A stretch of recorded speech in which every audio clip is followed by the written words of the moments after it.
Hello, my name is Joel Z. Williams, and thank you. Welcome to my site. People in my neighborhood know me as the Poor People's Advocate. Today I want to talk about three main issues. First, I want to talk about my return to YouTube, why I do this video, and third, I want to talk about an appeal for help.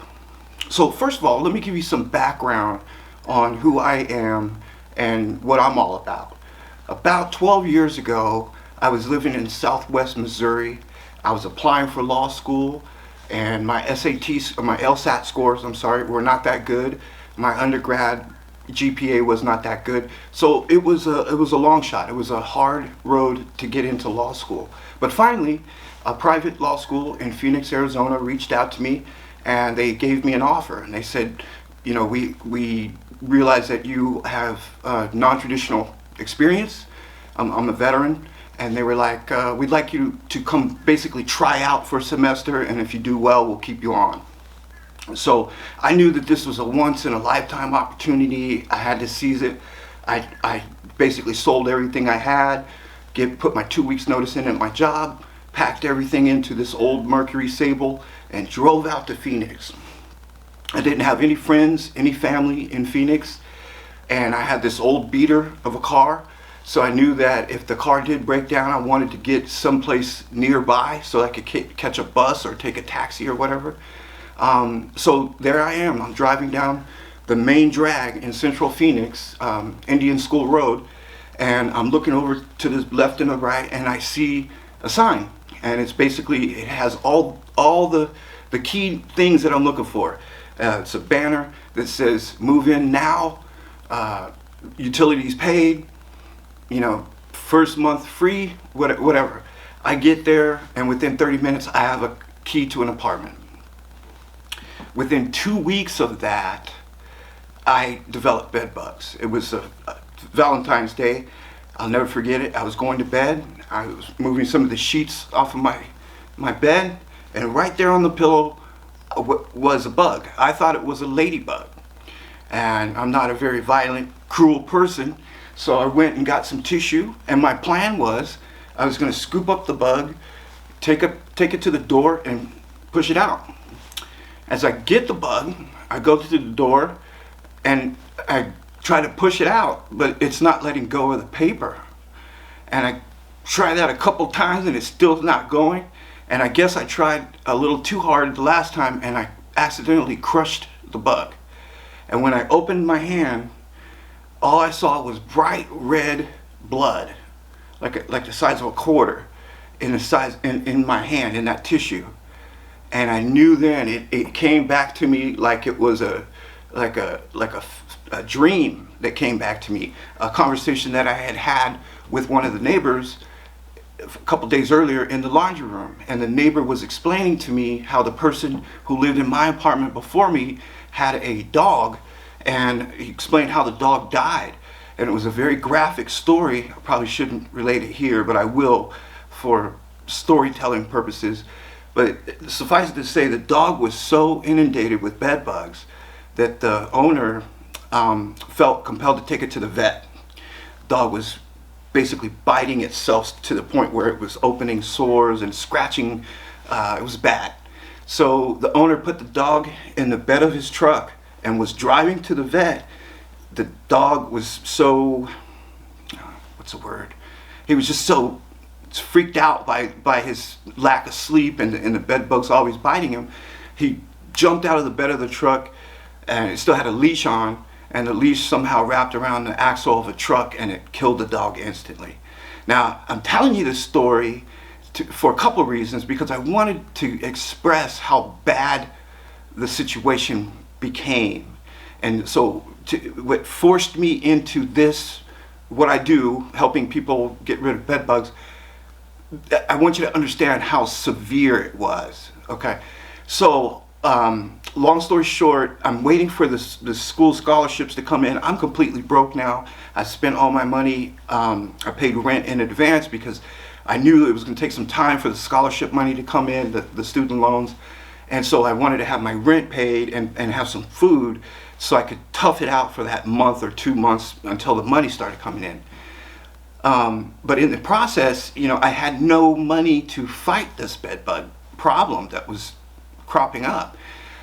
So I got on the internet, and I was fortunate to meet a French-Canadian man named Jules. He didn't speak a lot of English, but we somehow communicated because he had gone through a similar situation where a pest control operator had come to his home and sprayed these really powerful toxins, and it inadvertently killed his small dog.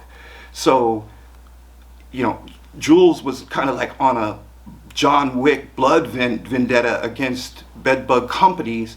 I was coming at it from a position where I just didn't have any money, and I was looking for a way to get rid of them. But at any rate, Jules told me about a Chinese scientist that now teaches, he's a professor at Rutgers University in New Jersey, Dr. Chen Lo Wang.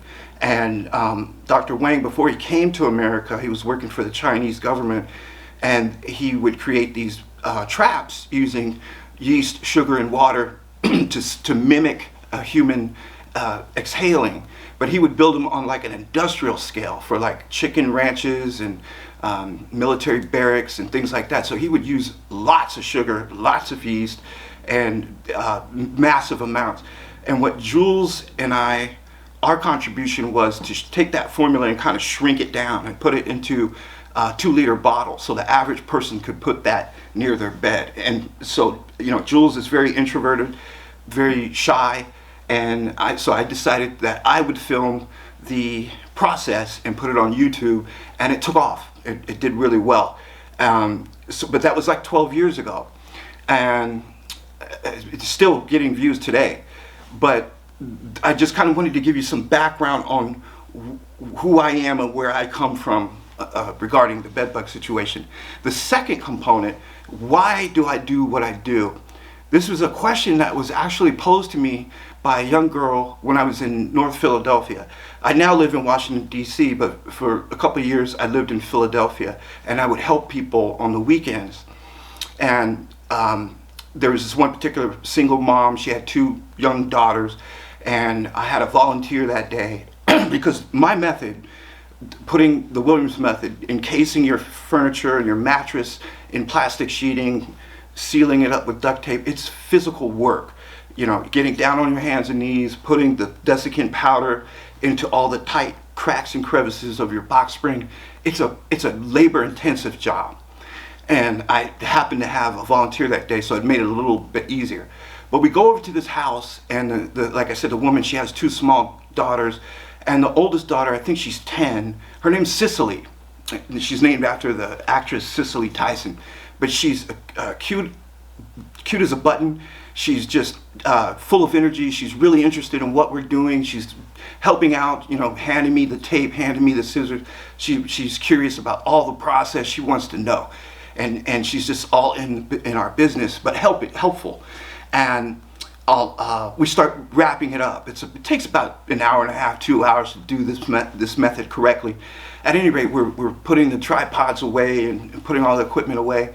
And little Cicely, she kind of corners me near the front door. And, this is a street smart kid. This is North Philly. A cute little black girl.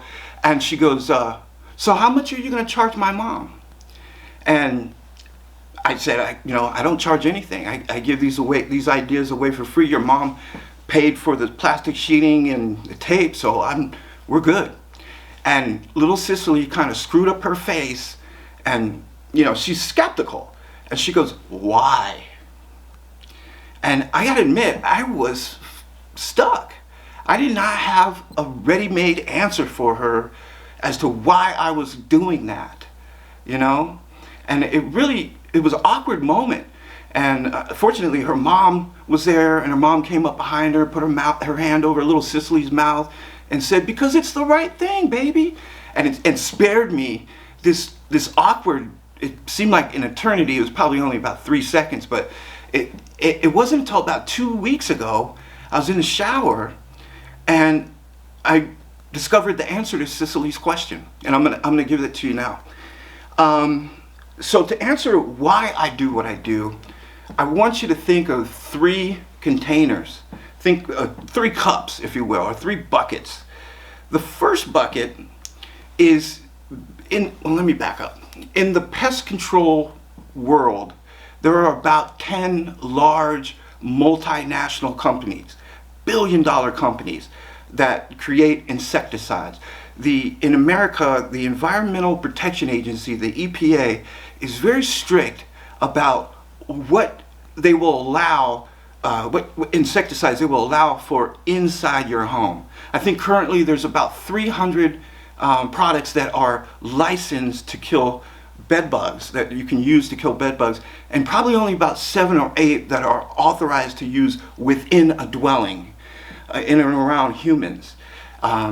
So it takes a lot of money and research to prove to the EPA that your product is not going to inadvertently kill a small dog, for instance, and you have to have a license in order to apply it. So it's very tightly controlled, and it's a very strict procedure to get those chemicals inside the home to treat bed bugs. So as a consequence, you have 7 or 10 companies. Think of Bayer, Dow, DuPont, Monsanto, BASF. These are large, billion-dollar companies. In fact, the Bayer research facility in Germany is all automated. Basically, the scientist at the beginning of the day, if he or she wants to study a particular compound, they put that compound in a computer, and all these robotic arms go search across this warehouse and find the particular amounts and put it together on a tray and shoot it out. It's very modern, very expensive, and these are operations that employ hundreds of scientists, hundreds of developers, and squadrons of lawyers to get their product to market. So if you are, and going back to the 3 buckets, if you are one of these for-profit companies, your first bucket, your first priority, all the money and research, the lion's share of your efforts are going to go to develop products that are going to work for commercial and large-scale agricultural businesses. The best example probably is Monsanto with their Roundup.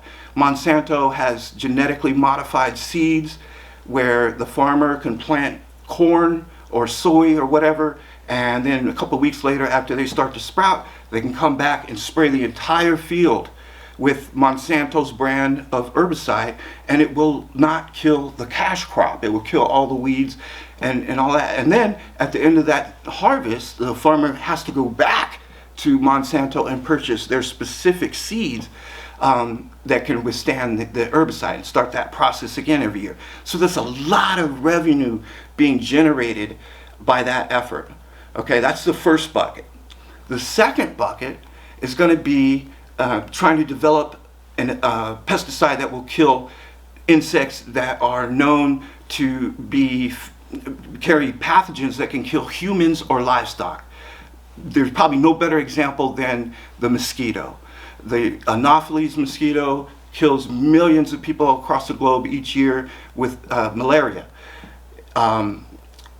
So you can imagine that a company that is able to develop a pesticide, insecticide, that will kill just mosquitoes, not go disperse in water, not be a threat to human or livestock, that company stands to make a lot of money.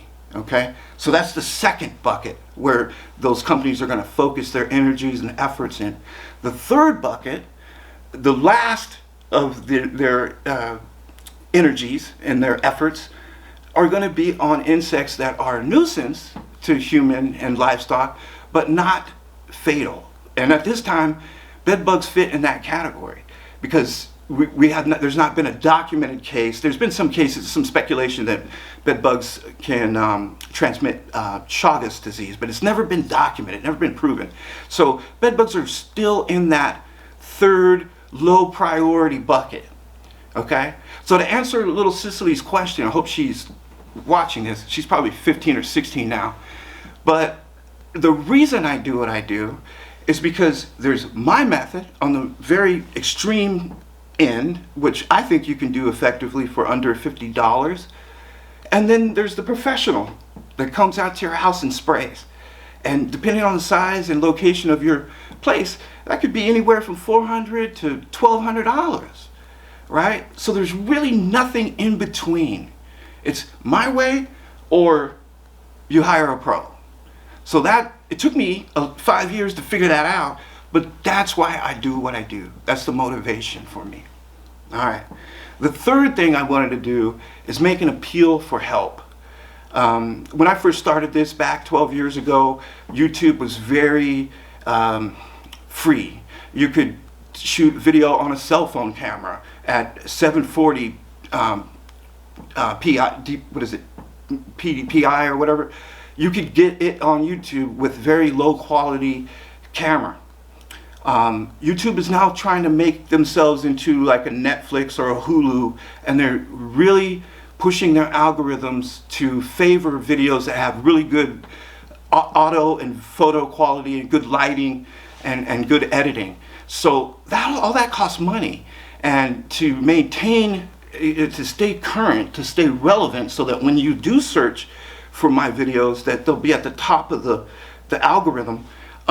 We've had to invest a lot of money in upgrading our equipment. But I don't want you to think that you need to crack your wallet in order to help. There are many ways to help. Simply not skipping through the ads is probably the best way. Subscribing, liking, referring the video to your friends, that's a good way to help. I also have a webpage, Joel Z. Williams at blogspot.com. You can go there and there's a PayPal button if you want to give a donation. There's a PayPal button if you want to donate cash, whatever. We also need help with putting things together. If you live in the Washington, D.C. area and you want to help volunteer to go over to somebody's house with me and help them wrap their furniture and coach them up on how to do it, that's fine. Contact me. I would like to start collecting data.